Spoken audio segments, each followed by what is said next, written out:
বিশ্বের অন্যতম গুরুত্বপূর্ণ জ্বালানি পরিবহন রুট হরমুজ প্রণালী দিয়ে আবারও বাণিজ্যিক জাহাজ চলাচলের অনুমতি দিয়েছে ইরান। তবে এই অনুমতি শর্ত সাপেক্ষ। দুটি কঠোর নিয়ম মেনে চলতে হবে সব জাহাজকে বলে জানিয়েছে ইসলামিক রেভলিউশনারি গার্ডস আইআরজিসি নৌবাহিনী। আইআরজিসি নৌবাহিনীর বিবৃতিতে বলা হয়েছে, ইরান ও লেবাননের মধ্যে যুদ্ধবিরতি কার্যকরের পর প্রণালীটি আবার বাণিজ্যিক জাহাজ চলাচলের জন্য উন্মুক্ত করা হয়েছে। তবে স্পষ্টভাবে জানানো হয়েছে, কোনো ধরনের সামরিক জাহাজ এই জলপথ ব্যবহার করতে পারবে না। জাহাজ চলাচলের ক্ষেত্রে নির্ধারিত দুটি শর্তও ঘোষণা করেছে আইআরজিসি। প্রথমত, সব বাণিজ্যিক জাহাজকে অবশ্যই পূর্ব নির্ধারিত রুট অনুসরণ করতে হবে। দ্বিতীয়ত, এই জলপথ ব্যবহার করতে হলে আইআরজিসি নৌবাহিনীর অনুমতি বাধ্যতামূলক। বিশ্ব বাণিজ্যের জন্য অত্যন্ত গুরুত্বপূর্ণ এই প্রণালীটি সাম্প্রতিক সময়ে একাধিকবার উত্তেজনার কেন্দ্রবিন্দুতে ছিল। গত 28 ফেব্রুয়ারি যুক্তরাষ্ট্র ও ইসরায়েলের যৌথ হামলার পর প্রণালীটি বন্ধ করে দেয় ইরান।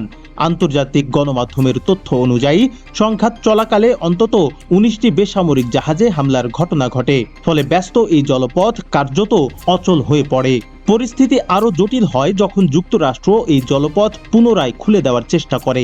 সেই সময় সম্ভাব্য সামরিক হস্তক্ষেপ ঠেকাতে প্রণালীতে নৌমাইনও পেতে রাখে ইরান। এতে আন্তর্জাতিক শিপিং ও জ্বালানি পরিবহন বড় ধরনের ঝুঁকিতে পড়ে। পরবর্তীতে 7 এপ্রিল যুক্তরাষ্ট্র ও ইরানের মধ্যে 2 সপ্তাহের যুদ্ধবিরতিতে সম্মতি হলে প্রণালী পুনরায় খোলার আলোচনা শুরু হয়। তবে লেবাননে ইসরায়েলি আগ্রাসন চলতে থাকায় তা এখন কার্যকর হয়নি। শেষ পর্যন্ত ইসরায়েল ও লেবাননের মধ্যে 10 দিনের যুদ্ধবিরতি কার্যকরের পর হরমুজ প্রণালী খুলে দেওয়ার ঘোষণা আসে।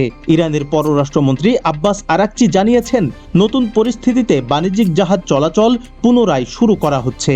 বিশ্লেষকদের মতে, শর্ত সাপেক্ষে প্রণালী খুলে দেওয়া হলেও পরিস্থিতি এখনও সম্পূর্ণ স্বাভাবিক নয়, কারণ এই জলপথ বিশ্বের তেল পরিবহনের জন্য অত্যন্ত গুরুত্বপূর্ণ এবং যে কোনো উত্তেজনা বৈশ্বিক জ্বালানি বাজারে বড় প্রভাব ফেলতে পারে।